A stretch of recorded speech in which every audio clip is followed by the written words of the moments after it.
Hello बच्चों, नमस्कार। मैं ममतेश कुमार आप सभी का स्वागत करता हूं आपके अपने परिवार रोजगार विद अंकित में। कैसे हैं आप सभी मेरे प्यारे साथी? उम्मीद करूंगा आप बहुत ही अच्छे होंगे, एकदम बेहतरीन होंगे, लाजवाब, जानदार, शानदार, गजब मेरे दोस्त आप सभी होंगे। तो सभी मेरे प्यारे साथी जुड़ जाएंगे, एकदम बताएंगे ऑडियो वीडियो कैसी है मेरे दोस्त, विजुअल है क्या। ऐसी मैं उम्मीद करूंगा बहुत अच्छी होगी, एकदम बेहतरीन होगी। ठीक है। तो प्यारे दोस्त सभी मेरे प्यारे साथी जुड़ जाएंगे और एकदम बेहतर तरीके से अपनी कक्षा को करेंगे। तो प्यारे दोस्त आज की जो कक्षा है मेरे दोस्त हमारी, इस कक्षा को हम लोग करने वाले हैं एकदम अच्छे तरीके से, एकदम बेहतरीन तरीके से। ठीक है। तो देखेंगे ध्यान से। ठीक है ना दोस्त? तो देखेंगे इसको ध्यान से क्या कह रहा है और सारी चीज़ों को समझ करके हम लोगों को चलना होगा। ठीक। तो देखो प्यारे दोस्तों, हम लोगों ने जो कर लिया था वो हम लोगों ने वर्णमाला जो है आधे से ज़्यादा हम लोगों ने कर ली थी। आज मेरा ये प्रयास रहेगा कि वर्णमाला को आज हम पूर्ण रूप से कंप्लीट कर लें, लेकिन थोड़ी सी उसके लिए गति बढ़ानी पड़ेगी। ठीक है, आपको भी और मुझे भी, दोनों को गति बढ़ानी पड़ेगी, तब जाकर के आज वर्णमाला पूर्ण हो जाएगी। कल हम नया टॉपिक पढ़ लेंगे। ठीक है। तो चलिएगा, सब लोग आ जाइएगा। लुंठित, आप कहोगे लुंठित क्या होता है? देखिए लुंठित का जो अर्थ होता है ना मेरे दोस्त, वो होता है जीव के, जो है एक प्रकार से मैं कह दूं कि जीव का आगे से मुड़ना होता है। इसका अर्थ क्या होता है? जीव का आगे से मुड़ना। जीव का आगे से मुड़ना अर्थात मैं कह दूं कि इसके उच्चारण में जीभ जो है आगे से मुड़ेगी। यानी कि लुंठित के उच्चारण में जीभ जो है हमारी वो क्या होगी? आगे से मुड़ जाएगी। अर्थात मैं आप लोगों से बताऊं इसकी परिभाषा क्या बनेगी कि जिस व्यंजन ध्वनि के उच्चारण करने पर, ठीक है, जीभ की नोक वायु से रगड़ खाकर कांपती है। क्या है? जिसके जिनके उच्चारण करने पर या जिस व्यंजन ध्वनि के उच्चारण करने पर, जिस व्यंजन जिस व्यंजन ध्वनि के जिस व्यंजन ध्वनि के उच्चारण करने पर उच्चारण करने पर जीभ की नोक जीभ की नोक वायु से जीभ की नोक वायु से रगड़ खाकर कांपती है। रगड़ खाकर खाकर कांपती है। आप उच्चारण करके देखना, तब आपको पता चलेगा कि जो बात कही है वो बिल्कुल सही है। मैंने कहा जीभ का आगे से मुड़ना लुंठित कहलाता है। मैं कह दूं कि जिस व्यंजन ध्वनि के उच्चारण में जीभ की जो नोक है, ये रही हमारी नोक, मैं प्रैक्टिकल भी करके दिखा रहा हूं, ये है हमारी नोक, ये वायु से रगड़ खाकर कांपेगी। अर्थात ये जो मतलब हमारी जो जीभ की नोक है, ये कंपन उत्पन्न करेगी। अब इसके कंपन से याद आया कि इसको हम, इसी को ही लुंठित को हम प्रकंपित भी बोलते हैं। लुंठित को हम क्या कहते हैं? प्रकंपित व्यंजन भी मेरे दोस्त हम इसको कहते हैं, या फिर कंपन जात भी हम इसको कहते हैं, या फिर कंपन जात व्यंजन भी मेरे दोस्त हम इसको कहते हैं। प्रकंपित व्यंजन के नाम से आ जाए तो भी रे लगाना है। और मेरे दोस्त जीभ का आगे से मुड़ना क्या कहलाता है? लुंठित व्यंजन कहलाता है। ठीक है। आगे अगर बात करूं कि जिस व्यंजन ध्वनि के उच्चारण में जीभ उच्चारण जिस व्यंजन ध्वनि के उच्चारण करने पर जीभ की नोक वायु से रगड़ खाकर कांपेगी, आप मेरे दोस्त रे व्यंजन को लीजिएगा और रे का उच्चारण करोगे तो आपकी जो जीभ की नोक है वो कंपन कर रही होगी। इसीलिए उसको मेरे दोस्तों हम क्या कहते हैं? इसीलिए इसको हम लुंठित व्यंजन कहते हैं। जैसे फॉर एग्जाम्पल मेरे दोस्त मैंने लिख दिया रे, उच्चारण करके देख सकते हो, रे रे रे, क्या हो जाएगा मेरे दोस्त? आप लोगों का रे ही हो जाएगा। इतनी बात सबकी समझ में आ गई है ना? इतनी बात क्लियर हो गई मेरे दोस्त। सैटरडे के दिन क्लास नहीं ली थी, जब कुल स्वर पूछे तो 13 बताना, पीवाईक्यू में 13 ठीक किया, 13 तारीख किया, गलत हुआ क्लियर करिए। देखो पीवाईक्यू की बात अगर मैं करता हूं मेरे दोस्तों, मैंने जो आप लोगों को बताया था वो उत्तर प्रदेश पुलिस के हिसाब से बताया था। भाई मैं ये बताता बताता थक गया कि भाई मैंने जो पढ़ाया था वो उत्तर प्रदेश पुलिस के हिसाब से पढ़ाया था, जो आपकी परीक्षा में पूछा गया था, उसमें आयोग ने 13 माना था, बोर्ड ने, तो मैंने 13 बताया था, लेकिन कायदे में होते हैं 11। उस पर बच्चों ने वो भी दायर की थी आपत्ति, लेकिन बोर्ड ने अपनी मनमानी की। लेकिन अब केंद्रीय हिंदी निदेशालय की पुस्तक में साफ साफ 11 स्वर दे रखे, तो आपको 11 ही चयन करने, कोई भी परीक्षा आ जाए, सीधी सी बात है। अब इसका मेरे दोस्त एक ही बार में मैंने निवारण आपका कर दिया है। आप उच्चारण करके देख सकते हो इसमें, रे जो है, रे रे रे रे रे रे, तो यही तो है मेरे दोस्त आप लोगों का क्या, लुंठित व्यंजन। बात समझ में आ गई। 4 दिन साहित्य, 2 दिन वो चलेगा, जो 2 दिन साहित्य 4 दिन व्याकरण चलेगी, ये था रूल। सैटरडे के दिन क्लास इसलिए नहीं हुई थी क्योंकि अन्य शिक्षक की कक्षा थी, जिसके कारण मेरे समय पे भी कक्षा चल रही थी, इसलिए मुझे अपनी कक्षा को हटाना पड़ा था। ये कारण था सैटरडे की कक्षा का, वरना सैटरडे भी कक्षा होती। ठीक है ना। तो चलिएगा, ये होती है लुंठित व्यंजन। अब देखिए इसमें एक मुख्य बातें आप लोगों को देखने के लिए मिल जाएगी। रे, रे के ऊपर मेरे दोस्त आप लोगों को कुछ मतभेद देखने के लिए मिलेंगे कि रे क्या है। तो यहां देखिएगा मेरे दोस्त क्या होगा, रे का जो सामान्य रूप होता है, आप लोगों को मैं बता दूं, जैसे राजेश लिखा मैंने, राजेंद्र लिखा है, रवि लिख दिया है ना, या मैं कह दूं मैं कह दूं राजा, मैं कह दूं राजा, तो ये रे का मेरे दोस्त क्या हो जाएगा, आपका सिंपल तरीका हो जाएगा। रे का मेरे दोस्त आप लोगों का क्या हो जाएगा, ये आपका सिंपल तरीका हो जाएगा, अर्थात मैं कह दूंगा सामान्य रूप मेरे दोस्त आप लोगों का हो जाएगा। क्या हो जाएगा मेरे दोस्त, ये आपका सामान्य रूप मेरे दोस्त आप लोगों का हो जाएगा, और इसी को इसके अंतर्गत हम लोग रखते हैं। इतनी बात सबकी समझ में आ गई, इतनी बात क्लियर हो गई सबकी, एकदम बेहतरीन और जबरदस्त तरीके से। ठीक है जी, क्लियर हो गई बात इतनी। कुल स्वर पूछे तो भी 11 लगाइयो, और अगर मूलतः पूछता है, परंपरागत रूप से पूछता, तब 13 लगाइयो। मूलतः में तब जोड़ते हैं अयोग बहा में, अब नई नई पुस्तकों में बिल्कुल भी नहीं जोड़ करके आ रहे। इसमें एक और चीज लिखी हुई आ रही है कि अयोग बहा ऐसे कौन से व्यंजन है ना स्वर में जुड़ते हैं ना व्यंजन में, इसीलिए उसको मेरे दोस्त अयोग बहा कहा जाता है। ये बात का ध्यान रखना। अब देखिएगा मेरे दोस्त, आप लोगों से मैंने क्या कहा, मैंने कहा यहां पर देखिए, राजा, राजेंद्र, रवि, ये हो गया रे का सामान्य रूप। रे का रेफ रूप हो गया ये वाला, दुर्जन निर्धन वाला, और रे का जो पदेन रूप हो गया मेरे दोस्त ये वाला हो गया। हमेशा जो होगा रेफ रूप जो होगा वो मेरे दोस्त आधा बनेगा, ये बात का ध्यान रख लेना। रेफ रूप वाला जो रे होता है वो आधा बनता, उड़ने वाला जो रे होता है वो आधा बनता है, बाकी सब पूर्ण रूप बनते हैं। जैसे एग्जाम्पल में मेरे दोस्त आप लोगों से किस तरीके से इसमें रे से संबंधित प्रश्न पूछा जा सकता है, रे वर्ण से संबंधित, वो सारी चीजें एक ही बार में एक ही डायग्राम के द्वारा मैं आपको समझाने जा रहा हूं। देखिए, रे जो है अल्प प्राण में भी आएगा, रे जो है घोष और सघोष में भी आएगा, रे व्यंजन लुंठित ध्वनि या कंपित ध्वनि भी होता है, रे व्यंजन अंतस्थ व्यंजन भी होता है, और रे व्यंजन वर्तस्य व्यंजन भी होता है, रे व्यंजन लोडित ध्वनि भी होता है, रे व्यंजन असक्त व्यंजन भी कहलाता है। रे के प्रचलित रूप 3 होते हैं मेरे दोस्त, मैंने बताया, सामान्य, पदेन रूप, और एक होता रेफ रूप। तो देखिएगा उदाहरण के तौर पर मेरे दोस्त, मैंने यहां पर ये दिया है, मेरे को रे निकला हुआ है, ये हो गया, और एक ये रेफ रूप मैं लिख देता हूं, ये रेफ रूप हो जाएगा मेरे दोस्त, है ना। ये आपका आपका क्या कहलाएगा, ये आप लोगों का राष्ट्र जो दिया है, ये आपका मेरे दोस्त पूर्ण रे के रूप में आता है। ट्रक वाला जो होता है वो भी मेरे दोस्त पूर्ण रूप में आता है, ये ट्रक वाला भी पूर्ण रूप में ही आता है, ये बात का ध्यान रखना।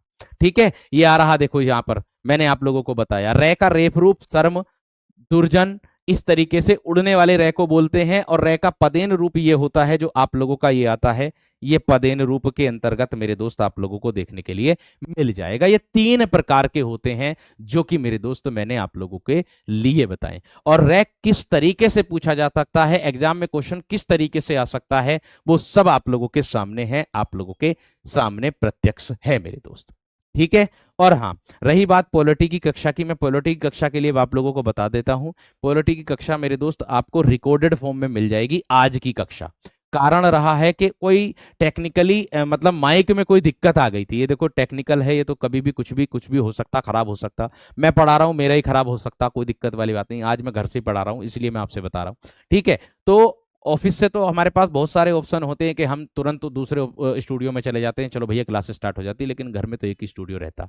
ठीक है। तो इसीलिए मेरे दोस्तों वो आज आपको आज वाली जो कक्षा है वो सही करा करके माइक को आपको रिकॉर्ड फॉर्म में आपकी कक्षा आज वाली वो दे देंगे। ठीक है। इतनी बात सबकी समझ में आ गई है ना, इतनी बात क्लियर हो गई है ना मेरे दोस्त, इतनी बात बता दो जल्दी से,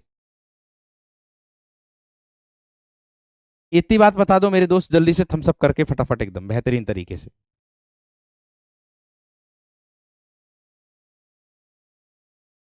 इतनी बात बता दो मेरे दोस्त जल्दी से थम्स अप करके, यहां तक क्लियर हो गई है ना? थम्स अप कर दीजिएगा मेरे दोस्त। बहुत बढ़िया, बहुत गजब, बहुत जानदार, बहुत ही शानदार, बहुत गजब। चलिए वीरो, क्लियर है सबकी? नहीं नहीं, रुक रुक कर नहीं चल रही है मेरे दोस्त क्लास, आप उसकी टेंशन मत लो। यहां से मैं दो कक्षाएं और ले चुका हूं मेरे वीरो। मैं दो कक्षा आप लोगों की ले चुका हूं यहां से ऑलरेडी। एक 8 बजे, एक 10 बजे, और ये आपकी दूसरी क्लास है, एक है 2 बजे कक्षा। ठीक है, तो परेशान होने वाली तो कोई बात ही नहीं है आपको। ठीक है, परेशान होने वाली तो आपको कोई बात ही नहीं है फिर। आगे देखता हूं। ठीक, इसका क्वेश्चन कैसे आएगा मेरे दोस्त? इसका क्वेश्चन ऐसे आएगा कि रे वर्ण किस व्यंजन ध्वनि के अंतर्गत आता है, इनमें से एक विकल्प मिलेगा। देखो ये दो दो जो हैं ये मेरे दोस्त नए हैं, आप लोगों के देखने के लिए मिले होंगे। ये दो चीज नहीं मिली होगी कि रे को लोणित ध्वनि भी कह देते हैं, रे को जो है ऐसक्त व्यंजन भी हम लोग कह देते हैं। ये बात का ध्यान रखना। रे को जो है ऐसक्त व्यंजन भी हम लोग कह देते हैं, ये बात का ध्यान रखना मेरे दोस्त, आप सभी विद्यार्थियों को पता चल जाता है। ठीक है, बात क्लियर हो गई है ना? एक भैया पूछ रहे हैं भैया जी ट्रक में कौन सा रे है, तो मेरे दोस्त ट्रक में पदेन रूप है ये आपका, ये वाला, ये पदेन रूप होता ट्रक में। बात समझे?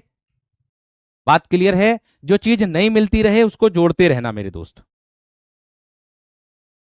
जो चीज नहीं मिलती रहे उसको जोड़ते रहना मेरे दोस्त, बिना किसी दिक्कत और बिना किसी समस्या के। ठीक है, चलिए आगे देखो।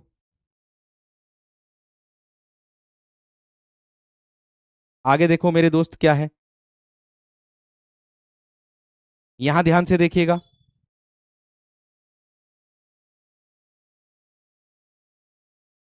ठीक है,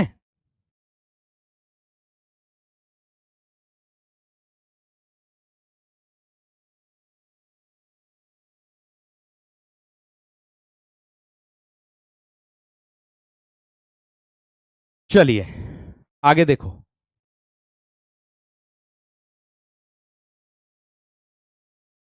हाँ जी,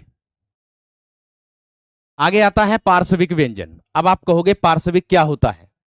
अब आप कहोगे भैया जी पार्श्विक क्या होता है? ठीक है, पार्श्विक किसे कहते हैं, किसके अंतर्गत रखते हैं, उसको ध्यान में रखना है। मैंने पहले जो है हाँ राष्ट्र वाले को सामान्य रूपों में बता दिया था, लेकिन बाद में मैंने अगली कक्षा में उसको मैंने संशोधन करके बता दिया था कि इसको पदेन रूप के अंतर्गत रखते हैं। ठीक है, संशोधन वाली कक्षा मेरे दोस्त शायद आपने नहीं देखी है। ठीक है, मैंने बताया था कि हाँ ये गलत बोला गया था, उच्चारित गलत हो गया था मुझसे, उसको संशोधन कर लेना। अगली कक्षा में बता दिया था दोस्त, उसको सही कर लेना, कोई बात नहीं। जिन्होंने आपने मुझे लगता है क्लास नहीं देखी होगी वो वाली।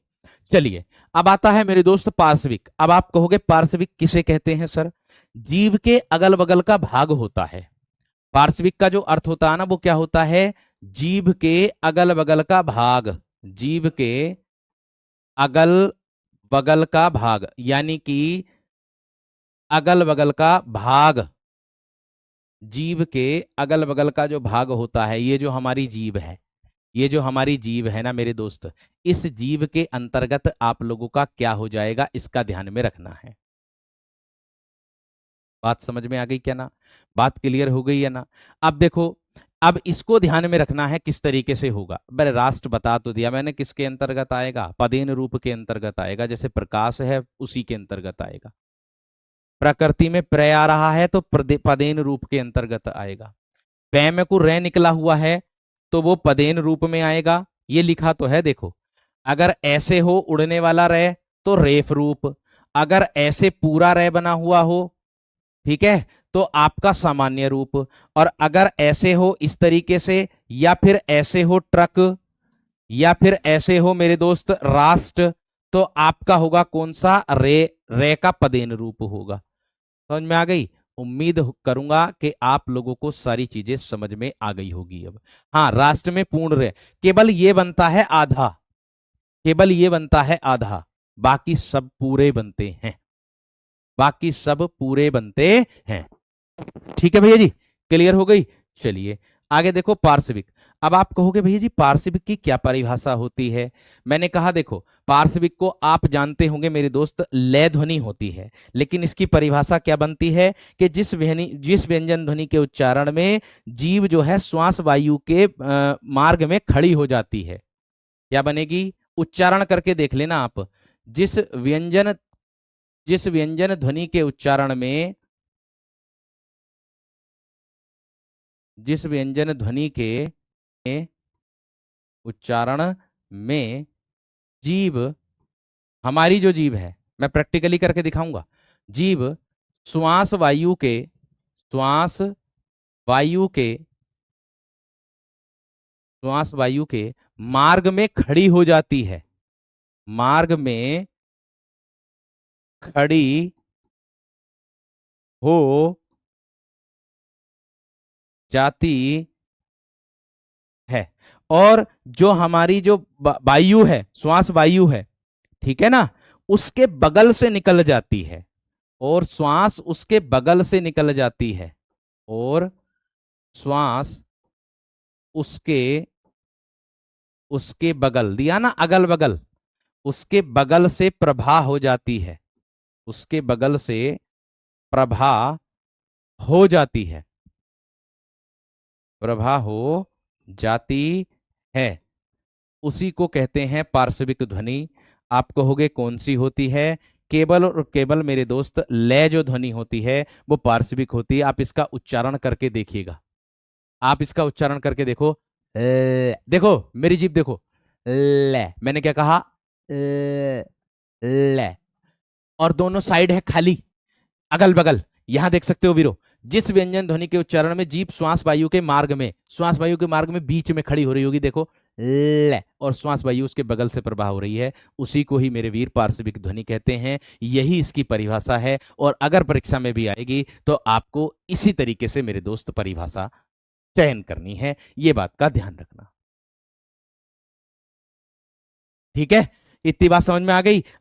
मैंने आपको बताया है तो इस बात को अपने दिमाग में बसा लेना मेरे दोस्त, गलती बिल्कुल ना होनी चाहिए, इस बात को ध्यान में रखना, ठीक है। यही होता है मेरे दोस्त पार्श्विक ध्वनि। आगे आता है काकल्य वर्ण। आप कहोगे काकल्य वर्ण किसे कहते हैं, ठीक है। आप कहोगे मेरे दोस्त काकल्य वर्ण कैसे होता है, काकल्य वर्ण किसे कहते हैं। भैया जी काकल्य का मतलब होता है एक है जो व्यंजन ध्वनि होती है, जिसको स्वर यंत्र ध्वनि भी कहते हैं, स्वर तंत्रीय व्यंजन भी कहते हैं इसको, किसको, केवल है को। अब काकल्य इसको क्यों कहा जाता है, क्योंकि इसमें मेरे दोस्त मुख गुहा का सबसे ज्यादा अहम रोल होता, अर्थात जिस व्यंजन ध्वनि के उच्चारण में मुख गुहा खुली रहती है, मैं कहूंगा मेरे दोस्त परिभाषा, मैं प्रैक्टिकल भी करके दिखाऊंगा, जिस व्यंजन ध्वनि के उच्चारण में जिस व्यंजन ध्वनि के जिस व्यंजन ध्वनि के उच्चारण में मुख गुहा खुली रहती है, उच्चारण में मुख गुहा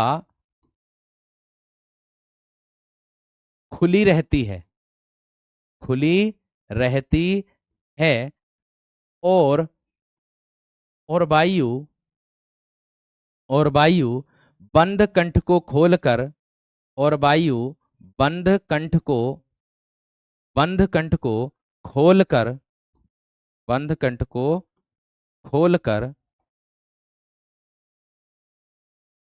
झटके से बाहर निकलती है। मैं प्रैक्टिकली करके दिखाऊंगा, झटके से बाहर निकलती है निकलती है उसे मेरे दोस्त हम काकल्य वर्ण कहते हैं। बात समझ में आ गई क्या ना। लय और णय के योग से मिलकर बनता है विशिष्ट व्यंजन, लय और णय के योग से, जैसे कुलकर्णी बोलते हैं ना, कुलकर्णी, वही होता है विशिष्ट व्यंजन का प्रयोग, राजस्थानी भाषा के अंतर्गत मेरे दोस्त प्रयोग होता है। बात समझ में आ गई। अब देखिएगा किस तरीके से, मैंने कहा ये जो प्रैक्टिकली है आप इसको करके देख सकते हो। जैसे मैं कह दूं मेरे दोस्त हा, ये आ गया है, क्या आ गया मेरे दोस्त, है। आप कहोगे कैसे, आप कहोगे कैसे मुख गुहा खुली रह गई। भैया जी ये देखो, ये है मेरे दोस्त आपका मुंह, मुख गुहा है ये आपकी, यही तो है मुंह। आप इसका उच्चारण करो। आप इसका उच्चारण करके देखियो मेरे दोस्त, इसका जिस व्यंजन ध्वनि का उच्चारण करने पर मुख गुहा है, देखियो, है, ये है मुख गुहा, और ये खुली रह रही है, और कंठ है यहां पर, इसका उच्चारण हो रहा है। मुख गुहा खुली रहती है, और मेरे दोस्त वायु को जो झटके से बाहर निकल जाएगी कंठ को चीरती हुई सी। इतनी बात समझ में आ गई? इतनी बात क्लियर हो गई? इतनी बात क्लियर हो गई है ना मेरे दोस्त? जिस व्यंजन ध्वनि के उच्चारण में मुख गुहा खुली रहती है और वायु बंद कंठ को खोल करके झटके से बाहर निकल जाती है, उसी को मेरे दोस्त हम क्या कहते हैं? काकल्य वर्ण कहते। कभी जीवन में परिभाषा के साथ नहीं भूलोगे इसको, ये मैं आपसे वादा करता हूं। बात समझ में आ गई क्या ना? भाषा बोली मेरे दोस्त शनिवार और शुक्रवार के दिन होगी, 2 दिन साहित्य, 4 दिन व्याकरण। इतनी बात समझ में आ गई? हाँ जी, सब चीज क्लियर हो जाएगी। एक बार वीरो थम्स अप करके बता दीजिएगा, हाँ जी इतनी बात क्लियर हुई क्या ना? इतनी बात क्लियर हुई क्या ना? देखिए, परिभाषा का सबसे ज्यादा अहम रोल इसलिए बता रहा हूं क्योंकि अगर परीक्षा में आप लोगों से पूछ ली जाए तो कभी आप इसमें मार ना खाएं, क्योंकि आपको पता होना चाहिए कि परिभाषा की कितनी आवश्यकता होती है आगे चल करके। इसीलिए मेरे दोस्त मैंने आपको बताया है। समझ में आ गई वीरो? इतनी बात समझ में आ गई? चलिए, बहुत बढ़िया, बहुत ही क्लियर, एकदम बेहतरीन, जबरदस्त, गजब। हाँ जी, मुख गुहा का मतलब होता है जो हमारा मुख होता है ये। हा हा, आपने देखा भी ना है कि क्या बोलते हैं उसे, जब भी हमारे घर में कोई भी छोटा बच्चा हो, प्रैक्टिकली करके देख लो, कि जब भी कोई छोटा बच्चा हो, है ना, तो अगर हम है में अगर स्वर का उच्चारण करेंगे, है में अगर स्वर को लेंगे तो कहते हैं ना, हो हा, है, इस तरीके से। तो मुख गुहा खुली रहती है और वायु बंद कंठ को खोलकर झटके से बाहर निकल जाती है, उसको ही कहते हैं। बात समझ में आ गई? क्लियर हो गई? चलिए, आगे देखो मेरे दोस्त, आप लोगों को मिलेगा उत्क्षिप्त व्यंजन। आप कहोगे भैया जी उत्क्षिप्त व्यंजन क्या होता है, उत्क्षिप्त व्यंजन को क्या कहते हैं, किसे कहते हैं, इसके बारे में हमें समझा दीजिएगा। तो मेरे वीरों, आपको बता देता हूं, जिन वर्णों का उच्चारण करने पर जीभ ऊपर उठकर तुरंत नीचे गिरती है, यहां ध्यान से देखिएगा। जिन वर्णों का उच्चारण करने पर, या जिसके उच्चारण में, जिसके उच्चारण में, उच्चारण में जीभ ऊपर उठकर, जीभ ऊपर उठकर, ऊपर उठकर तुरंत, तुरंत नीचे गिरती है, तुरंत नीचे गिरती है, तुरंत नीचे गिरती है, उसको मेरे दोस्त हम क्या कहते हैं? उसको मेरे दोस्त हम उत्क्षिप्त व्यंजन कहते हैं। उसको हम क्या कहते हैं? उत्क्षिप्त व्यंजन कहते हैं। आप कहोगे कैसे? इसको और हम क्या नाम देते हैं, इसको और किस नाम से जाना जाता है? मेरे दोस्तों, इन्हें हम उत्क्षिप्त के नाम से तो जानते ही जानते हैं, इन्हें हम ताड़न जात के नाम से भी जानते हैं, ताड़न जात भी कहते हैं। इन्हें हम मेरे दोस्त विकसित वर्ण भी कहते हैं। इन्हें हम क्या कहते हैं? इन्हें हम विकसित, विकसित वर्ण भी हम कहते हैं। इन्हें हम मेरे दोस्त संकर वर्ण भी कहते हैं। इन्हें हम संकर वर्ण भी कहते हैं। इन्हें हम मेरे दोस्त फेंका हुआ व्यंजन भी कहते हैं। क्या कहते हैं? फेंका हुआ व्यंजन भी कहते हैं। इन्हें हम क्या कहते हैं? इन्हें हम फेंका हुआ व्यंजन भी कहते हैं। इतनी बात सबकी समझ में आ गई है ना? इतनी बात सबकी क्लियर हो गई है ना मेरे दोस्त? जल्दी से बताओ। इतनी बात सबकी समझ में आ गई है ना मेरे दोस्त? जल्दी से बताओ थम्स अप करके।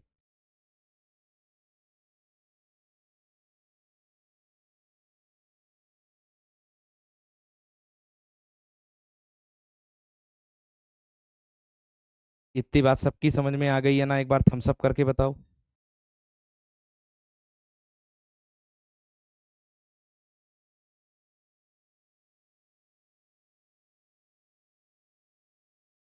क्लियर है या ना?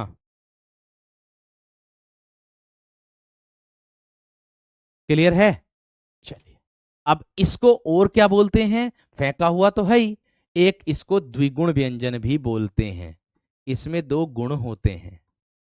कौन सा गुण? एक ऊपर जाने का जीव का और एक तुरंत नीचे आने का। ये दो गुण होते हैं, इसीलिए इसको द्वित्व व्यंजन हम कहते हैं। सॉरी, द्विगुण व्यंजन हम इसमें इसको हम कहते हैं। आगे आप कहोगे इसके अंतर्गत कौन कौन से आते हैं? एक तो होता है ये ढ और एक होता है ये वाला ढ। इसकी पहचान होती है क्या? इसकी कुछ पहचान ऐसे होती है कि मेरे दोस्त, इसका जो प्रयोग होता है वो कभी भी स्वर के, कभी भी किसी भी शब्द के शुरुआत से नहीं हो सकता। इसका जो मेरे दोस्त प्रयोग है वो कभी भी किसी भी शब्द के शुरुआत से नहीं हो सकता है। ये बात का ध्यान रखना। आप कहोगे कैसे? देखो, मैंने कुछ महत्वपूर्ण चीजें इसमें लिखी हैं। किसी शब्द की शुरुआत में उत्क्षिप्त व्यंजन का प्रयोग नहीं होता है। एक तो ये वाली बात देखो, जैसे डमरू, डमरू, ढक्कन, ढोलक, इसकी पहचान यही है कि इसकी शुरुआत में, यानी कि ये किसी भी शब्द के शुरुआत में मेरे दोस्त प्रयोग में नहीं आएगा। आगे क्या दिया है मेरे दोस्त आपका? द्वित्व व्यंजन में उत्क्षिप्त व्यंजन का प्रयोग नहीं होता है। आप कहोगे द्वित्व व्यंजन क्या होता है? भैया, द्वित्व व्यंजन की परिभाषा बनेगी कि जब दो समान व्यंजनों के बीच कोई स्वर ना हो। क्या बनेगी द्वित्व व्यंजन की? जब दो समान व्यंजनों के बीच, जब दो समान व्यंजनों के बीच, व्यंजनों के बीच कोई स्वर ना हो, कोई स्वर न हो, उसको कहते हैं मेरे दोस्त हम द्वित्व व्यंजन। उसको कहते हैं द्वित्व व्यंजन। इसको हम युग्मक, युग्मक व्यंजन भी कहा जाता है। इसको हम क्या कहते हैं मेरे दोस्त? युग्मक व्यंजन भी मेरे दोस्त हम कहते हैं। ये बात का ध्यान रखना। किसी भी नाम से आ सकता है ये इनमें से किसी भी नाम से आ सकता है। किसी भी नाम से मेरे दोस्त आ सकता है, ये आपको ध्यान रखना है। ठीक है जी, बात क्लियर हो गई। आगे देखिए, इसके बारे में जो महत्वपूर्ण बातें हैं मैं आपको सामने बता रहा हूं। अंग्रेजी के शब्दों में उत्क्षिप्त व्यंजन का प्रयोग कतई नहीं होता है। देख सकते हो रिकॉर्ड और बोर्ड। डे और ठे के तुरंत पहले, डे और ठे के, डे और डे डमरू और ठे ठे ठटेरा, इसके पहले या इसके बाद अनुस्वार हो तो उत्क्षिप्त व्यंजन का प्रयोग नहीं होता। जैसे ग्राउंड शब्द उदाहरण के तौर पर दिया है, तो देख सकते हो डे के पहले अगर अनुस्वार दिया है तो भाई मेरे दोस्त, या तुरंत बाद हो या पहले हो, तो मेरे दोस्त इसमें उत्क्षिप्त व्यंजन का प्रयोग बिल्कुल भी नहीं होता है। बात क्लियर हो गई?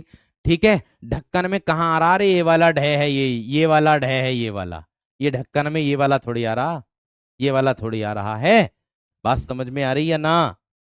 इतनी बात क्लियर हो रही है ना? सारी चीजें इससे संबंधित मुख्य तथ्य हैं। ये उच्चित उच्चित से संबंधित तथ्य हैं। शब्द के बीच में कैसे आएगा? जैसे मैं लिख दूं सड़क, ये आ गया। देखो, ये है उत्क्षिप्त व्यंजन, ये है आपका उत्क्षिप्त व्यंजन सड़क, ये है उत्क्षिप्त व्यंजन। बात समझे? बात समझे या ना? बिल्कुल समझ गए होंगे। ठीक है, इतनी बात सबकी समझ में आ गई या ना? एक बार थम्स अप करके बता दो बस। इतनी बात सबकी समझ में आ गई या ना मेरे दोस्त? जल्दी से बता दो थम्स अप करके। उत्क्षिप्त व्यंजन के बारे में जो जानकारी दी है वो मेरे दोस्त आपको क्लियर हुई है ना? इसको युग्मक ध्वनि के नाम से भी कहते हैं। ये जो है विद्युत व्यंजन है, इसको युग्मक ध्वनि के नाम से भी कहा जाता है। जब आगे चल करके पढ़ोगे तो आपको पता चलेगा। समझ में आई? क्लियर हुई? बहुत बढ़िया। दूसरी लाइन समझ में नहीं आई मेरे दोस्तों। देखो, जब दो समान व्यंजनों के बीच कोई स्वर ना हो उसको द्वित्व व्यंजन कहते हैं। आप कहोगे देखो, ल है, इन दोनों के बीच में कोई स्वर तो नहीं है, इन दोनों के बीच में कोई स्वर तो नहीं है, इन दोनों के बीच में कोई स्वर तो नहीं है, इन दोनों के बीच में कोई स्वर तो नहीं है, इसीलिए इसको द्वित्व व्यंजन कहा जाता है। इसीलिए इसको द्वित्व व्यंजन कहा जाता है। समझ में आ गई वीर? हर वह प्रयास आप लोगों के लिए किया जा रहा है जिसकी आपको आवश्यकता है। आप निश्चिंत रहें। ठीक है, बात समझ में आ गई? चलिए, अब देखो द्वित्व व्यंजन की परिभाषा ये आ गई। अभी अभी मैंने बताई द्वित्व व्यंजन किसे कहते हैं? कि जब दो समान व्यंजनों के बीच, जब दो समान व्यंजनों के बीच, इस पर आधारित आपको प्रश्न मिलेगा, द्वित्व व्यंजन निम्नलिखित में से कौन सा है? जब दो समान व्यंजनों के बीच बीच कोई स्वर ना हो, कोई स्वर न हो, कोई स्वर न हो, उसको कहते हैं द्वित्व व्यंजन। आप कहोगे कैसे? देखिए दिल्ली वाला जो है, दिल्ली वाला जो है, ये दिल्ली वाला, ये वाला दिल्ली वाला सबसे ज्यादा बार परीक्षा में पूछा गया। बताओ पूछा गया कि नहीं पूछा गया? बताओ पूछा गया कि नहीं पूछा गया मेरे दोस्त, इतनी बात बताओ। पूछा गया कि नहीं पूछा गया? बिल्कुल पूछा गया है। बात समझ में आ गई कि नहीं? इतनी बात समझ में आ गई है ना? क्लियर हो रही है नहीं? बस अंतर यही होता है द्विगुण व्यंजन में। अब भी अंतर ना समझ पा रहे हो तुम लोग, पता ना देना कैसी सोच है तुम्हारी। अबे भैया, जिसके इस डे के नीचे अगर ये लग रहा ना बिंदा, इस डे के नीचे अगर बिंदा लग रहा तो ये उत्क्षिप्त है। अगर ये वाला आ गए ना डे और ढे ये वाले, तो ये उत्क्षिप्त ना है, फिर ये मूर्धन्य है। टेट है डेड है, ये मूर्धन्य के अंतर्गत आते हैं। इतना अंतर ना समझ पा रहे मेरे वीर आप, इतना अंतर ना समझ पा रहे।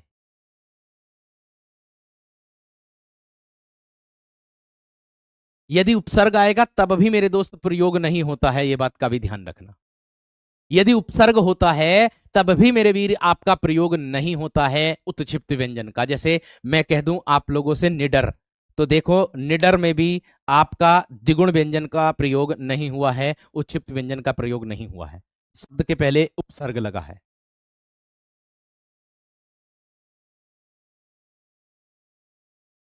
ठीक है। अब मैंने कहा आप लोगों से कि जो ये द्विगुण व्यंजन होता है, द्वित्व व्यंजन होता है, ये दो समान व्यंजनों के बीच में कोई स्वर नहीं होता। जब दो समान व्यंजनों के बीच में कोई स्वर नहीं होता, ये दिल्ली वाला क्वेश्चन कितनी बार आप लोगों की परीक्षा में आया बताओ? मैंने बताओ मेरे वीरों, ये आप लोगों की परीक्षा में कितनी बार आया है? बहुत बार आया है, बहुत बार आया है। ठीक है, इतनी बात क्लियर हो गई मेरे दोस्त, इतनी बात या ना? भैया, जब दो समान व्यंजन है, इसमें तय आधा आ गया, तय आधा आ गया, टय आ गया, टय आ गया, के आ गया, के आ गया, टय आ गया, तय आ गया, तय आ गया, डे आ गया, डे आ गया, के आ गया, के आ गया, तय आ गया, तय आ गया, के आ गया, के आ गया। सीधी सी बात है।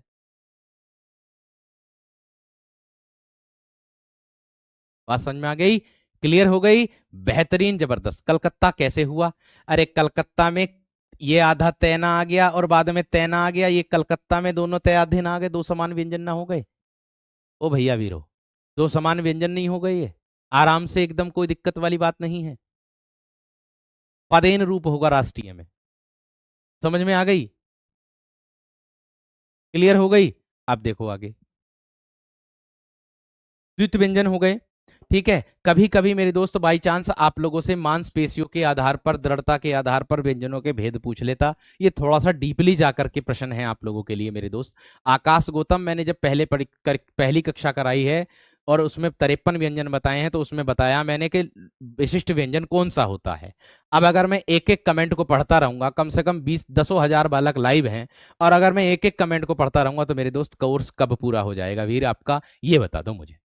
मैंने सारी बातों को बताया विशिष्ट व्यंजन को, और जब अंत हो जाएगा, आप लोगों के लिए मैं वर्कशीट भी दूंगा। जो आपके प्रश्न हैं वो मैं आपको वर्कशीट में भी दूंगा। क्यों परेशान हो रहे हो, क्यों चिंता कर रहे हो? बात समझ में आ गई कि नहीं? क्लियर हो गई मेरे दोस्त? अब देखिएगा, मांसपेशियों या दृढ़ता के आधार पर व्यंजनों के तीन भेद होते हैं। थोड़ा सा डीपली जाएंगे तब आपसे पूछ सकता है कि ये जो मेरे दोस्त दृढ़ व्यंजन है, आपसे ये पूछेगा कि निम्नलिखित में से दृढ़ व्यंजन कौन सा होता? इनके अलावा कोई और दृढ़ व्यंजन नहीं होता। दृढ़ और शिथिल व्यंजन पूछेगा तो इनके अलावा कोई और नहीं होता। मध्यम व्यंजन पूछेगा तो इनके अलावा कोई और नहीं होता। ये मेरे दोस्त आपकी कुछ डीपली इंफॉर्मेशन है, डीपली जानकारी है, इस बात का ध्यान रखना।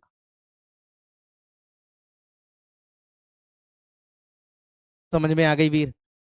समझ में आ गई बात इतनी? क्लियर हो गई मेरे दोस्त इतनी बात या ना सबकी? ठीक है। ये शिथिल व्यंजन और मेरे दोस्त आप लोगों के दृढ़ व्यंजन के रूप में आपको देखने के लिए मिल जाएगा। ये बात का ध्यान आप सभी को रखना है। और एक सबसे ज्यादा परेशान करने वाला प्रश्न आता आपका कि भैया जी दंतमूल और वर्तस्य व्यंजन कौन सा होता? एक तो दंतमूल होता है, ठीक है, और एक होता है मेरे दोस्त आप लोगों का क्या, कि जो वर्तस्य व्यंजन होता। देखो ये जो होते हैं आप लोगों के, जो ये शिथिल व्यंजन हैं मांसपेशियों के आधार पर, बस इतना ही पूछा जाएगा इसमें कि मांसपेशियों के आधार पर, दृढ़ता के आधार पर व्यंजनों के प्रकार आपको लगाने तीन। इसमें एक प्रश्न ऐसे भी पूछ सकता है कि दृढ़ व्यंजन कौन से होते हैं जो दृढ़ता से बोले जाते हैं, वो मेरे दोस्त जिनके उच्चारण में दृढ़ता आती है, तो वो हो जाएगा मेरे दोस्त आपका टैब है ढ और ढ। शिथिल व्यंजन जिनके उच्चारण में शिथिलता आती है, जिनके उच्चारण में मेरे दोस्त मध्यम, एक प्रकार से मध्यम में बोले जाते हैं, इस प्रकार से कह सकते हो, तो आप लोग चैव से को लगा सकते हो। एक ही विकल्प आएगा, इनमें से एक ही पूछा जाएगा, ये बात का ध्यान रखना। ठीक है, जो चीजें आपको नहीं मिल रही है उसको ध्यान में रखते चलना, पुराने वाले विद्यार्थी मिलाते चलना। अगर कुछ नया मिल रहा है तो तुरंत अपनी कॉपी पे लिख देना मेरे दोस्त, कोई दिक्कत वाली बात नहीं है, क्योंकि मैंने कुछ चीजें इसमें नई खोजी भी हैं, प्रयास किया है अन्य किताबों से, जो थोड़े से मतलब उच्च लेवल की, उच्च दर्जे की किताबें हैं उनसे। ये चीज का ध्यान रखना आप सभी को। ठीक है वीर, चलिए अब देखो कैसे।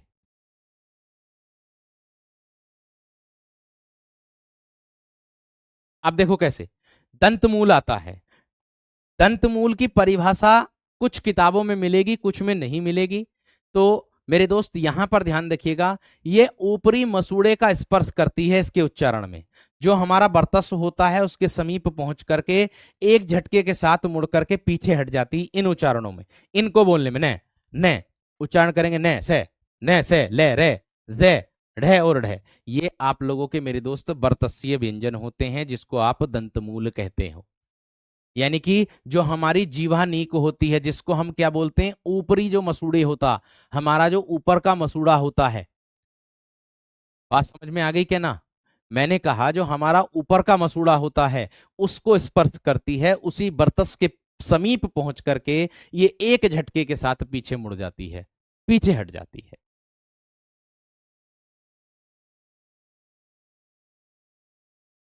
आराम से स्लाइड हटाइए सर, हम लिख भी रहे हैं मेरे दोस्तों, मैं मना नहीं कर रहा हूं, लिखने के लिए मैं मना नहीं कर रहा हूं। एक और कक्षा भले ही हो जाए इसकी, होगी जरूर, मुझे दिख रहा, होगी जरूर, मुझे ऐसा दिख रहा, एक और कक्षा होगी इसकी, एक और कक्षा होगी। जब ये लिख लो तो मुझे थम्स अप कर देना।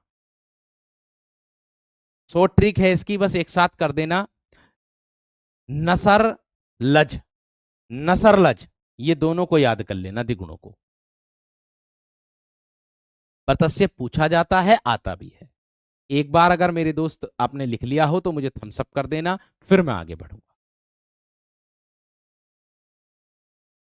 डेफिनेशन आ जाता है एग्जाम में, क्यों नहीं आता, परिभाषा से ही तो, अगर ये शब्द भी बन रहे हैं तो परिभाषा से ही तो बन रहे हैं। पहले परिभाषा की तो खोज होगी, जब तो बाद में उदाहरणों की खोज हुई होगी। बात समझ रहे कि नहीं?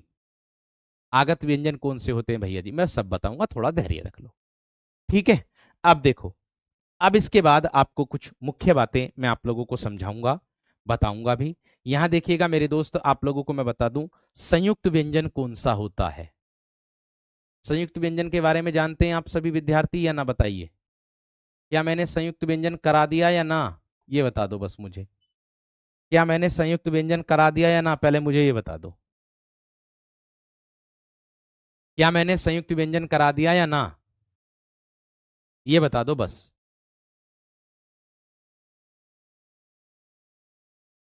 नहीं कराया ना? अब देख लो, संयुक्त से ही पता चल गया, दो वर्णों को जोड़ करके बनेगा ये वाला व्यंजन। अर्थात मैं कह दूंगा कि जो दो वर्ण, जो वर्ण दो विभिन्न वर्णों के योग से मिलकर बनते हैं, जो वर्ण, जो वर्ण दो, दो विभिन्न वर्णों के योग से मिलकर बनते हैं, अलग अलग वर्ण जो होते हैं, विभिन्न का मतलब यहां अलग अलग से है, जो वर्ण दो विभिन्न वर्णों के योग से मिलकर बने, योग से, योग से मिलकर, मिलकर बने, बनते हैं, उसी को ही मेरे दोस्त हम क्या कहते हैं, संयुक्त व्यंजन हम कहते हैं। अब आप कहोगे कि भैया जी जो संयुक्त व्यंजन है हमारे वो कौन से होते हैं, इनकी संख्या कितनी होती। तो मेरे वीरों इनकी जो संख्या होती है वो आपकी 4 होती है, ध्यान रखना। इनकी संख्या कितनी होती है मेरे वीरों, 4 होती है। आप कहोगे 4 कौन कौन से होते हैं। सर एक बार हमें आप बता दीजिएगा, चारों के चारों। देखो इनकी संख्या 4 होगी, इनकी संख्या 4 होती है। आप कहोगे 4 कौन कौन से होते हैं, बताइए जल्दी से। लिख दिया सभी विद्यार्थियों ने। भैया जी 6 क्षत्रिय होता है, 3 त्रिशूल होता है, ज्ञानी होता है, और एक श्रेय होता है। एक क्या होता है, श्रेय होता है। अब देखो मैं आप विद्यार्थियों को एक बात और बता दूं, क्या है, मैं आप विद्यार्थियों को, सभी विद्यार्थियों को एक बात और बता देता हूं, ध्यान से समझना है कि जो 6 क्षत्रिय है ये कै और धन सै के योग से मिलकर बनता है, ये तय और धन रे के योग से मिलकर बनता है, ये जय और धन मेरे दोस्त आय के योग से मिलकर बनता है, और ये सै और धन रे के योग से मिलकर बनता है।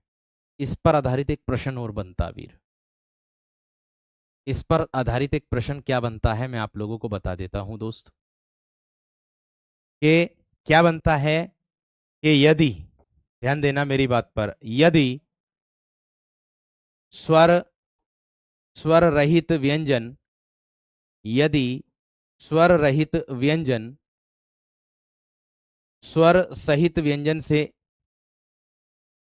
स्वर सहित, स्वर सहित व्यंजन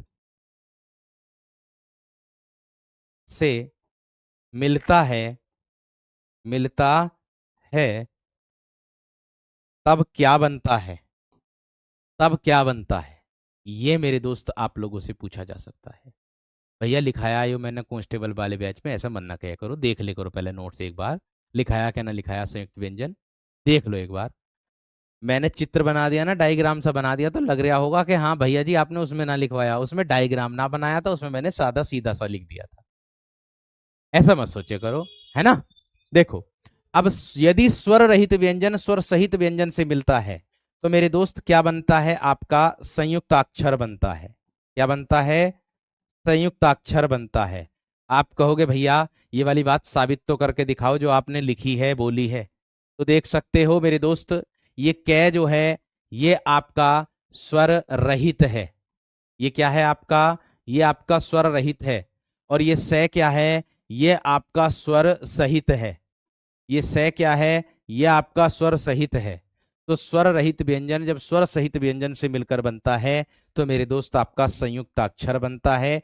और एक प्रश्न आता है कि हिंदी शब्दकोश में अक्षर 6 क्षत्रिय से पहले क्या आता है, तो आपका जवाब होगा कै। खत्म बात, इतनी सी।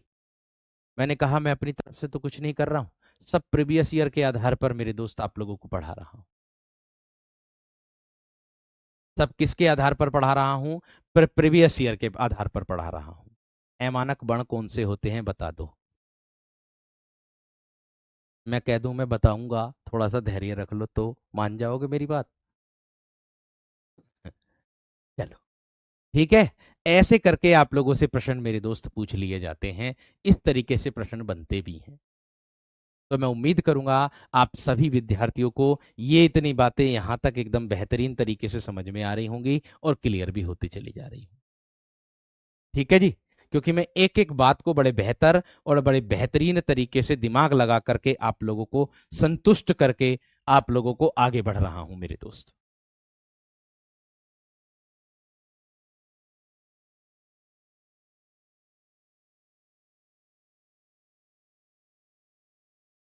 ठीक है, समझ में आ गई बात या ना। अब देखो, अब आगे इसमें क्या क्या मुख्य चीजें आप लोगों को देखने के लिए मिलेंगी। देखो कहीं तो आप लोगों को बालाघात मिलेगा, कहीं आप लोगों को मेरे दोस्त अनुतान मिलेगा, ठीक है, कहीं आप लोगों को बारह खड़ी मिलेगा। ठीक है ना, ये बात का ध्यान रखना। तो ऐमानक वर्ण क्या होते हैं, चलो ऐमानक पर ध्यान दे लो। अब ऐमानक ऐमानक करो जाओगे ना तो तुम। ऐमानक जो होते हैं मैं आपको बता देता हूं।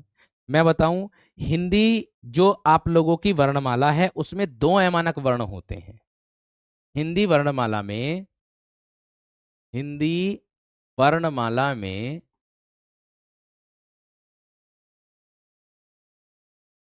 वर्णमाला में दो ऐमानक वर्ण हैं। दो ऐमानक वर्ण हैं। कौन कौन से होते हैं पता है आपको? एक होता है जय झंडा, और एक होता है मेरे दोस्त आप लोगों का वह भय, ये वाला। ठीक है। जिसको पहले क्या करते थे हम, अब तो हम ऐसे ही लिखते हैं इसको। ठीक है। मैंने क्या कहा, अब तो हम मेरे दोस्त इसको ऐसे ही लिखते हैं, झय को और भय को लिखते हैं, दोनों तरीके से मेरे दोस्त हम इसको लिख सकते हैं। ठीक है। लेकिन एक बात का विशेष तरीके से ध्यान रखना है, क्या है कि जय और भय जिन्हें हम पहले कैसे लिखते थे, किस रूप में लिखा जाता था, जो अमानक रूप कहलाता था, इनका जो अमानक रूप था वो ये था मेरे दोस्त, इनका दोनों का। एक तो ये था, और ये था मेरे दोस्त आपका भय का। ये था मेरे दोस्त अमानक रूप। रूप में लिखा जाता था, रूप में लिखते थे, लिखते थे। ये था मेरे दोस्त, जय और भय के रूप में मेरे दोस्त हम इसको लिखते थे। बात समझ में आ गई? बात क्लियर हो गई मेरे दोस्त? तो ये वर्णमाला में दो अमानक वर्ण होते हैं। कुछ पुस्तकों में मेरे दोस्त आप लोगों का केवल एक ही मिल जाता होगा, ये वाला जो आता, ये वाला। लेकिन अगर डीपली पुस्तक में जाएंगे तो आप लोग ध्यान में रखेंगे। इनको ऐमानक क्यों कहते थे? देखिए, ऐमानक का अगर मैं सीधा सीधा जवाब बताऊं तो ऐमानक अशुद्ध को बोलते हैं, और मानक जो बोलते हैं वो हम शुद्ध को बोलते हैं। मानक रूप शुद्ध वर्तनी में शुद्ध सही अक्षर कहलाते हैं, शुद्ध अक्षर कहलाते हैं, और ऐमानक जो होते हैं वो अशुद्ध को कहते हैं। ये बात का ध्यान रखता है। ठीक है जी, इतनी बात समझ में आ गई? चलिए, अब आगे देखो क्या है। इसकी मुख्य बातें आप लोग करते चलेंगे, ध्यान रखना इस बात का। एक आता है, आप लोगों के लिए देखने के लिए मिलेगा। देखो, अल्पप्राण महाप्राण तो मैं कराऊंगा ही कराऊंगा, ऐसी बात नहीं है। ठीक है। आप लोग देख लीजिएगा, बलाघात क्या होता है, परिभाषा आप लोगों से पूछी जा सकती है। या तो बलाघात की पूछी जा सकती है, या फिर मेरे दोस्त स्वराघात की पूछी जा सकती है। आप कहोगे बलाघात क्या होता है, आप कहोगे स्वराघात क्या होता है।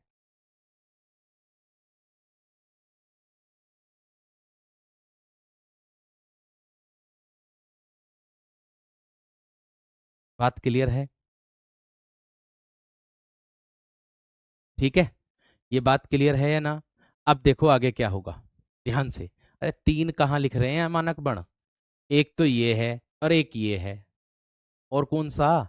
अधिकतर पुस्तकों में जो मिलेगा ये वाला, ये वाला इस तरीके से भय को बना हुआ देखते होंगे। ये अमानक बण के रूप में सबसे ज्यादा देखा होगा। ये वाला अमानक बण के रूप में सबसे ज्यादा देखा होगा आपने। इसी को ही बना हुआ देखा होगा। पुस्तकों में दो ही दिए हैं जो आपके सामने प्रत्यक्ष हैं। परेशान ना हो गलत ना होने के। ठीक है, क्योंकि प्रत्यक्ष को प्रमाण की आवश्यकता नहीं होती है। हाँ जी। बलाघात और स्वराघात क्या होगा? शब्द बोलते समय अक्षर विशेष पर, अगर कोई हम शब्द बोल रहे हैं, ध्यान देना, शब्द बोलते समय, शब्द बोलते समय अक्षर विशेष पर, अक्षर विशेष पर, विशेष पर, और और और क्या मेरे दोस्त? शब्द बोलते समय अक्षर विशेष पर, और वाक्य बोलते समय शब्द विशेष पर, और वाक्य बोलते समय, वाक्य बोलते समय इसका प्रयोग करेंगे हम। वाक्य बोलते समय शब्द विशेष पर जो बल दिया जाता है, शब्द विशेष पर जो बल, बल जानते हैं, जोर, जो बल दिया जाता है, जाता है, उसको बलाघात या स्वराघात कहते हैं।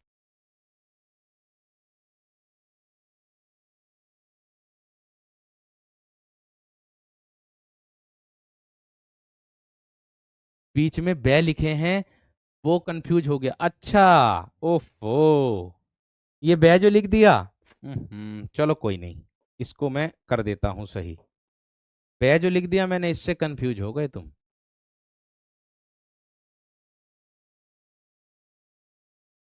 एंड का साइन बना लो, एंड का, एंड का साइन बना लो। है और झ और भय, झ और भय, बस इतना ध्यान। वो मैंने जोड़ने को लिखाया था, वो मैंने जोड़ने के लिए लिखा, जैसे तथा का प्रयोग ना करते, ऐसे लिखा था वो मैंने। ठीक है,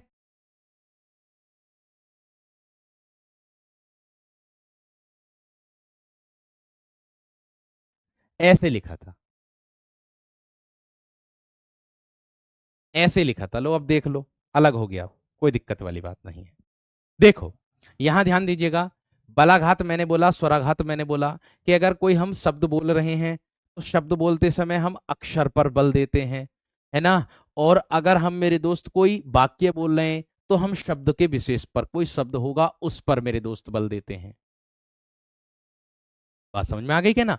अब आप कहोगे कैसे, उदाहरण के तौर पर मैं अगर आप लोगों से बात कह दूं इसकी, किसकी, बलाघात की, ये कहां पर प्रयोग होता है।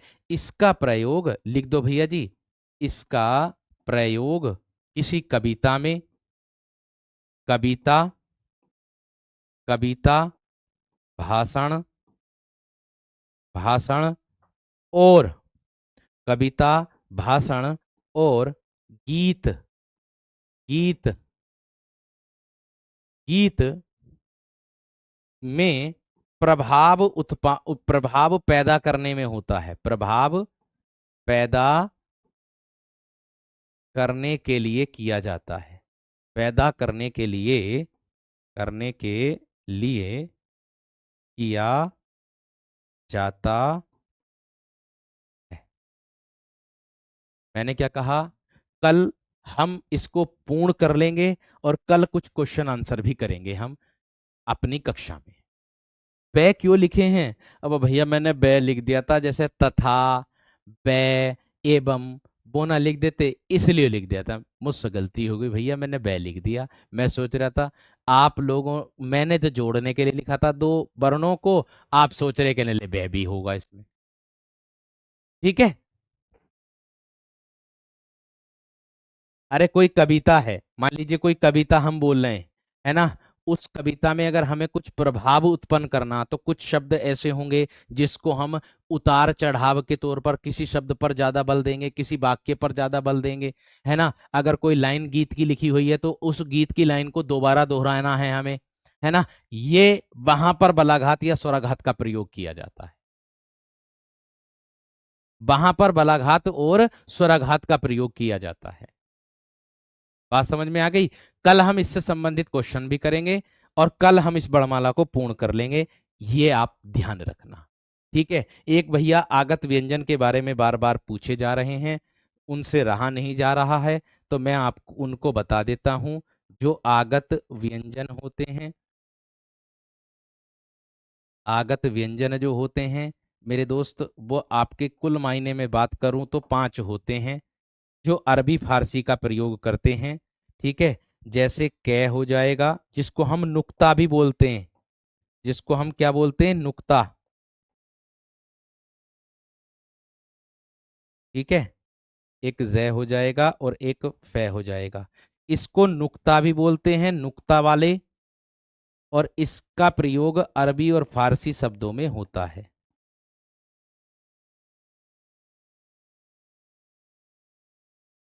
अरबी और फारसी शब्दों में इसका प्रयोग होता है। ठीक है वीर, इतनी बात समझ में आ गई। ठीक है, चलिए, संयुक्त व्यंजन मैंने आप लोगों को बता दिए हैं, ये होते हैं संयुक्त व्यंजन चारों। स्वर रहित मैंने इसको ऐसे इसलिए लिखा है क्योंकि कै के नीचे हलंत लग जाता है। जब किसी व्यंजन के नीचे हलंत लग जाता है तो वो अपने आप में शुद्ध व्यंजन कहलाता है, फिर उसमें मेरे दोस्त स्वर का कोई रोल नहीं होता है। ये बात का ध्यान रखना, ये आपको मैं बखूबी तरीके से बता चुका हूं, समझा भी चुका हूं। ठीक है। बाकी आगे की कक्षा में मेरे दोस्त हम कल इसको अघोष को भी पढ़ेंगे, सघोष को भी पढ़ेंगे, अल्पप्राण को भी पढ़ेंगे, महाप्राण को भी पढ़ेंगे, और 12 खड़ी भी मैं आप लोगों को बताऊंगा कि 12 खड़ी क्या होती है, 12 खड़ी किसे कहते हैं। ठीक है। और भी कुछ चीजें, संपर्क ध्वनि होती है आपकी, युग्मक ध्वनि होती है ना, जिसको संबल आप लोग कहते हो, संबल में कौन सी ध्वनि होती है, वो सारी चीजें मैं आप लोगों को बता दूंगा, आप ध्यान रखना। ठीक है वीर। और मेरी तरफ से आप निश्चिंत रहें, हिंदी की तरफ से आप मेरे दोस्त निश्चिंत रहें। ज्यादा बड़ी बात और ज्यादा बड़े वादे नहीं करता हूं, बस सीधी सी बात एक ही बोलूंगा कि परीक्षा में बात करते हैं। फिलहाल अभी वर्तमान में जो चल रहा है उस पर ध्यान देना है, बाकी परीक्षा में मिलते हैं। रही बात उसकी वर्कशीट की, वो पूरी होने के बाद, ये कक्षा पूरी होने के बाद वर्कशीट आप लोगों को दी जाएगी, आप निश्चिंत रहें। ठीक है। कहने की आवश्यकता आप लोगों की नहीं पड़ेगी। बाकी मैं आप लोगों को अपनी तरफ से 100% दे करके चल रहा हूं। आप में से कुछ विद्यार्थी ऐसे होंगे जो नए जुड़े होंगे, कुछ विद्यार्थी ऐसे होंगे, कुछ विद्यार्थियों के मन में खरास्टा उत्पन्न होती होगी कि भैया इनकी तो कुछ, एक भैया कह रहे थे, कमेंट कर रहे थे कि गुरुजी मुझे आपकी आवाज अच्छी नहीं लगती। अब भैया आवाज में कटवा तो सकता नहीं गले को, नहीं लगती आवाज अच्छी तो आप क्यों आ रहे हो पढ़ने, एक और क्लास रिकॉर्डेड फॉर्म में मिली हुई है, आप उस क्लास से पढ़ लीजिएगा, कोई दिक्कत वाली बात नहीं है। बस ये है कि वो क्लास पुरानी है, पुरानी चीजें हैं उसमें।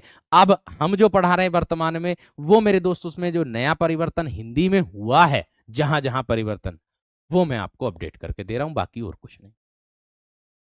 ठीक है ना। इसीलिए मैंने आप लोगों के लिए ही मैंने मेरे दोस्तों 2 दिन आपका क्या रखा था, 2 दिन मैंने मेरे दोस्त आप लोगों का साहित्य रखा है, और 4 दिन मैंने व्याकरण रखा, जिससे साहित्य को भी मैं आपका पैरेलल लेकर के चलता रहा हूं, कोई परेशानी ना हो। इस सैटरडे कक्षा नहीं हुई थी, कारण मैंने बताया था कि दूसरे शिक्षक की कक्षा थी मेरे ही समय पर, जिसके कारण मेरी कक्षा हटी थी। ये बात का ध्यान रखना।